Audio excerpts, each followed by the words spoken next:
Merhaba arkadaşlar, hari ini kita belajar grammar dasar dalam bahasa Turki, yaitu şimdiki zaman. Dalam bahasa Inggris, tenses ini kurang lebih sama dengan present continuous tense, yaitu digunakan untuk menyatakan suatu kegiatan yang sedang dilakukan. Nah, untuk membuat kalimatnya, kita lihat aturan tabel konjugasinya berikut ini. Nah, berikut adalah tabel konjugasi dari şimdiki zaman ya teman-teman. Nah, seperti yang sudah diterangkan pada materi sebelumnya, bahwa di dalam bahasa Turki itu aturannya biasanya dipengaruhi oleh dua hal. Yang pertama adalah huruf vokal terakhir dalam sebuah kata, atau yang kedua adalah kata ganti orang. Nah, di dalam kata ganti orang, bahasa Turki itu ada 6 bentuk teman-teman, atau 6 jenis. Yang pertama, untuk mengatakan saya, itu ben. Yang kedua, kamu, itu sen. Yang ketiga adalah o, yaitu dia. Bis yang berarti kita, sis itu adalah Anda, dan onlar adalah mereka, teman-teman. Nah, jadi aturan-aturan dalam peletakan atau penambahan sufiks, grammar dalam sebuah kata, itu biasanya sangat bergantung kepada hal ini. Jadi hal ini perlu untuk teman-teman ingat. Oke, untuk akhirannya şimdiki zaman itu khas dengan adanya yor atau y-o-r, teman-teman. Jadi, jika kalian menemukan sebuah kata atau kalimat yang ada yornya, itu biasanya mengatakan kegiatan yang sedang terjadi. Nah, untuk mengatakan sedang, saya sedang, dalam bahasa Turki itu adalah yor. Kenapa ada akhiran lagi ini untuk menggantikan ben ya teman-teman. Jadi teman-teman boleh menggunakan ben titik-titik yorum, saya sedang, atau cukup yorum saja, juga artinya sama, saya sedang, teman-teman. Begitupun dengan sen, itu yorsun, teman-teman. Ada akhiran sunnya. Teman-teman boleh sen titik-titik yorsun, atau bisa tidak menggunakan sen, cukup yorsun saja. Itu juga berarti kamu sedang, artinya sama. Tapi jika ingin lengkap, bisa menambahkan depannya juga ben, sen, o, bis, sis, atau onlar. Nah, untuk o itu cukup yor saja, tidak ada detail lengkap di belakangnya atau kata ganti orang lagi melengkapi pada bagian belakangnya. Cukup yor aja, maka itu berarti dia sedang. Untuk bis yaitu yorus, untuk sis yaitu yorsunus, dan onlar itu yorlar. Oke, bagaimana bentuknya ketika sudah ditambahkan ke dalam sebuah kata? Kita lihat berikut ini. Nah, di sini kata yang bisa ditambahkan grammar atau sufiks şimdiki zaman itu adalah kata kerja, teman-teman. Apa itu kata kerja? Buat teman-teman yang belum mengetahui apa itu kata kerja, ya misalnya contoh membawa, mengajak, membeli, tidur, makan, minum, membaca, dan untuk hari ini kita menggunakan kata kerja koşmak yang berarti lari. Nah, di dalam bahasa Turki untuk melihat mana yang kata kerja sebenarnya lebih mudah. Kalau teman-teman masih bingung mana yang kata kerja, itu cukup lihat saja di akhiran sebuah kata. Nah, kalau dalam kata bahasa Turki itu ada mak atau mek-nya, mek, M-E-K-nya, jadi ada yang mak, ada yang mek, itu biasanya adalah kata kerja, teman-teman. Nah, di sini karena ada maknya teman-teman, koşmak, maka dia adalah kata kerja yang berarti lari. Nah, bagaimana caranya supaya akhirnya bisa ditambahkan grammar şimdiki zaman atau sufiks yor tadi? Maka caranya adalah koşmak kita turunkan dulu menjadi koş. Jadi maknya kita hilangkan, kita coret, kita lupakan. Sebelum akhirnya ditambahkan yor. Nah, ini berlaku untuk semua kata kerja teman-teman sebelum dia ditambahkan suatu sufiks setelahnya. Jadi baik itu make, baik itu mak, kalian hilangkan mak dan make-nya sebelum ditambahkan grammar simdiki zaman. Maka dia akhirnya menjadi kos yor.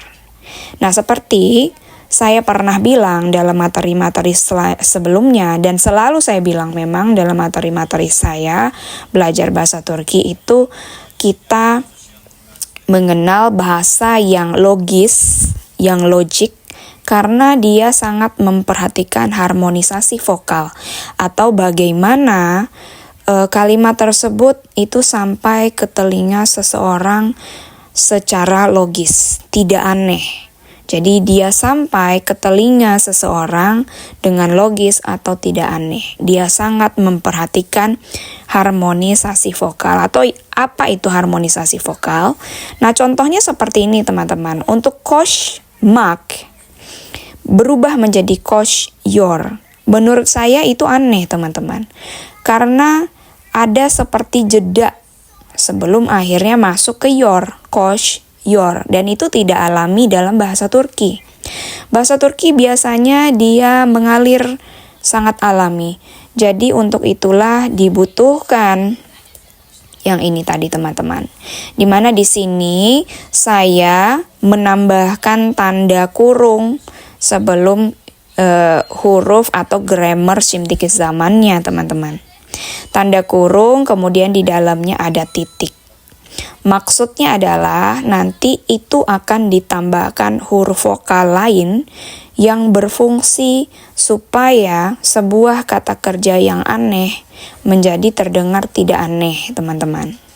Nah, ini tidak selalu ditambahkan, makanya saya tandai dia dengan tanda kurung, teman-teman.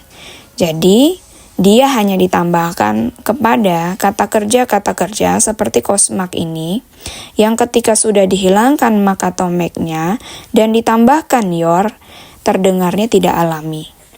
Nah, biasanya itu terjadi pada kata kerja yang ditutup dengan huruf mati seperti she ini. Kosh ditutup oleh she. Tapi jika kata kerja itu setelah dihapus mak atau make-nya ditutupnya dengan huruf vokal juga, maka kita tidak membutuhkan huruf vokal lain sebagai bantuan tadi. Nah, untuk contoh kali ini, kosh yor, karena terdengar aneh, maka membutuhkan fungsi dari huruf bantuan vokal lain tersebut. Kita lihat kategori aturan dari huruf vokal apa saja yang bisa ditambahkan menjadi fungsi tersebut. Kita lihat kategorisasinya. Jika kalian menemukan huruf A atau huruf E sebagai huruf vokal terakhir dalam sebuah kata kerja yang sudah dicoret mak atau make-nya, maka ditambahkan huruf E lagi menjadi bantuannya. Jadi bukan yor tapi e yor. Nah, selanjutnya kalau kita menemukan huruf E atau I sebagai huruf vokal terakhir dalam sebuah kata kerja yang telah dicoret mak atau make-nya, ditambahkan huruf I, maka bunyinya iyor. Selanjutnya jika ditemukan huruf O atau U, dia ditambahkan U menjadi uyor. Dan kalau huruf vokal terakhirnya adalah O atau U dengan titik, maka ditambahkannya huruf vokal U, maka menjadi uyor. Nah, karena kita ambil contohnya adalah kos mak dan make-nya kita hapus, tinggallah kos. Maka huruf vokal terakhir dari kos adalah O. Maka kalau kita lihat tabel di sini, O kita gunakan U yor. Maka di sini menjadi kos suyor. Oke. Kita next di sini teman-teman. Berikut adalah tabel bentuk lengkapnya ketika kosmak sudah ditambahkan şimdiki zaman. Jika ingin mengatakan saya sedang lari, maka kos su yorum. Maaf ya teman-teman, ini typo, S-nya harusnya yang berekor atau sh bukan se. Ya teman-teman. Oke, kita lanjut. Jika ingin mengatakan kamu sedang lari, maka kosh u yorsun. Kalau dia sedang lari, maka kos uyor. Kita sedang lari, kosuyorus, maaf. Dan kalau Anda sedang lari, kosuyorsunus. Kalau mereka sedang lari, kosuyorlar. Nah, lar ini teman-teman sama seperti aturan yang lain. Lar ini boleh ada dan boleh tidak ada teman-teman. Jadi boleh menjadi seperti punyanya O saja atau dia saja, jadi kosuyor. Karena sesungguhnya mereka itu adalah dia dalam bentuk jamak. Jadi boleh pakai lar, boleh tidak pakai lar, dua-duanya benar. Oke, kita next. Bagaimana kalau kita ingin membuat kalimat tanya? Nah, dalam simtiki zaman kita juga bisa membuat kalimat tanya ya. Sama seperti bahasa Indonesia kan. Umum ditanyakan, kamu sedang lari ya? Gitu. Atau kamu sedang nggak lari ya? Seperti itu. Nah, berikut adalah contohnya yang sudah dibentuk dengan kata kerjanya, yaitu kosmak. Kita masih pakai lari ya sebagai contoh. Oke, kita lihat. Kalau kita ingin membuat aku sedang lari ya, maka kita menggunakan kosuyor muyum. Jadi sebelum kita menambahkan kata ganti orang, yum di sini, kita terlebih dulu menambahkan kata ganti tanya teman-teman. Nah, kalau kita lihat materi sebelumnya, kata ganti tanya atau pertanda bahwa kalimat itu adalah kalimat tanya dalam bahasa Turki, itu pilihannya adalah me, mi, mu, atau mu dengan titik. Nah, dalam kata tanya tersebut, opsinya juga kita pilih berdasarkan huruf vokal terakhir dalam sebuah kata. Nah, karena huruf vokal terakhir dalam yor atau simdiki zaman itu O, maka sudah pasti biasanya menggunakan mu. Muyum, musun, mu, muyus, musunus. Nah, kenapa ini me yang terakhir? Karena kita pakai lar. Karena huruf vokal terakhirnya menjadi berubah, bukan O lagi tapi A. Maka dia jadi yang opsi me. Tapi seperti saya bilang tadi, teman-teman juga bisa tidak menggunakan lar. Jadi hanya kosuyor. Jadi kalau kosuyor maka dia tetap O, kita menggunakan mu. Kosuyor mu. Mereka nggak lari ya. Mereka lari ya. Gitu. Atau bisa berarti dia sedang lari ya. Mereka sedang lari ya, gitu. Nah, jadi kalian perlu ingat bahwa kata ganti orang itu selalu di akhir. Biasanya umumnya dalam bahasa Turki itu dia ditaruh di akhir. Makanya sebelum kata ganti orang, disisipi dulu kata ganti tanya. Nah, bagaimana kalau ingin menanyakan, aku nggak lari ya? Negatif, kalimat negatif, atau ada enggaknya di situ. Kamu nggak lari ya? Dia nggak lari ya? Kita nggak lari ya? Anda nggak lari ya? Mereka nggak lari ya? Nah, itu ditambahkan M setelah kata kerjanya. Jadi bukan yor langsung yor, tapi dia muyor. Muyor. Ya. Dan mu juga itu ditentukan dari aturan huruf vokal. Karena ini O, maka dia pakai yang mu. Kos muyor. Jadi bisa juga meyor, bisa miyor, tergantung dari huruf vokal terakhir dalam kata kerja tersebut. Nah, karena kebetulan ini O, maka dia kos muyor muyum. Seperti itu teman-teman.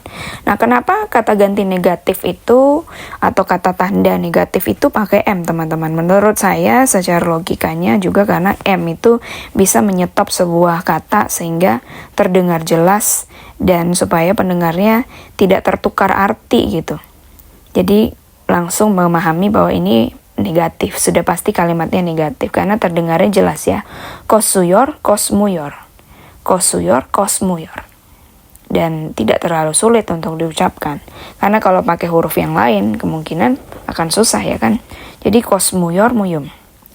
Memang bahasa Turki itu sangat logis ya. Mungkin sangat pandai orang yang membuatnya ini ya.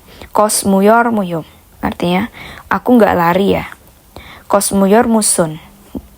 Kamu nggak lari ya. Kosmuyormu. Dia nggak lari ya. Kosmuyor muyus. Kita nggak lari ya. Kosmuyor musunus, Anda nggak lari ya. Kosmuyor larme, mereka nggak lari ya. Gitu, kira-kira teman-teman. Kalau ada yang ingin tanyakan, teman-teman bisa tinggalkan di kolom komentar. Görüşürüz, iyi dersler, semoga materi pelajaran ini juga bermanfaat. Jika bermanfaat, jangan lupa like, share, dan komen. Görüşürüz, iyi dersler.